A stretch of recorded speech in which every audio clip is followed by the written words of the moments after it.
بخشیده به روز جوانان تاجیکستان تحت عنوان ما جوانان پیروان پیشوای ملتیم در ناحیه به نام میر سعید علی حمدانی همایش فرهنگی و سیاسی دایر گردید.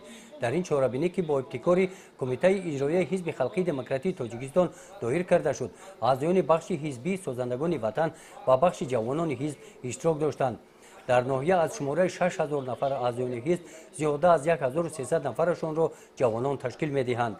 در این همایش رئیس ناحیه به نام میر سعید علی حمدانی نزد جوانان برآمد نموده از جمله ذکر نمودند که اقدام پیشگرفته کمیته اجرایی حزب خلقی دموکراتیک تاجیکستان در ناحیه به نام میر سعید علی حمدانی در نیم ساله اول سال 2019 برای دستگیری جوانان لیاقتمند و باسواد و اشتراک بواسطه آنها در آزمون‌های ولایتی و جمهوریوی تأسیس اداره‌پولی حزب خلقی دموکراتیک تاجیکستان در ناحیه حمدانی را به نقشه گرفت که این یکی از هدف‌های سازنده و بنیادکارانه و دستگیری این طبقه جوانان میباشد.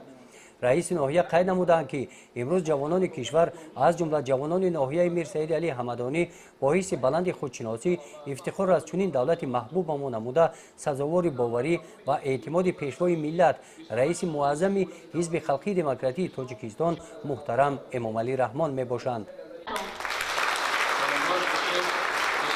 در این چهاربینی همچنین جوانان اعضایان فعال حزب برآمد نموده عاید استقلالیت وطن، وحدت ملی، افتخار ملی جوانان، ارزش‌های فرهنگی، سهم ارزنده گذاشتن در کارهای آبادکاری و سازندگی بخشیده به جشن 30 سالگی استقلالیت دولتی جمهوری تاجیکستان اندیشه‌های خود را ابراز نمودند.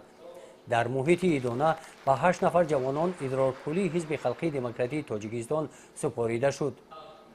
همچنین به اعضایان حزب که در عملی ساختن هدف‌های برنامه‌ای حزب خلقی دموکراتیک تاجیکستان سهم ارزنده می‌گذارند با افتخارنامه‌ها قدر کرده شدند.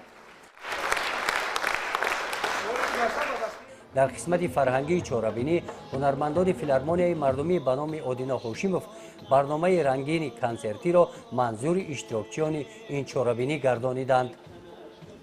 گزارش خواجه نظریف خدای نظر زهروف از ناحیه میر سعید علی حمدانی برای برنامه اطلاعاتی نوید.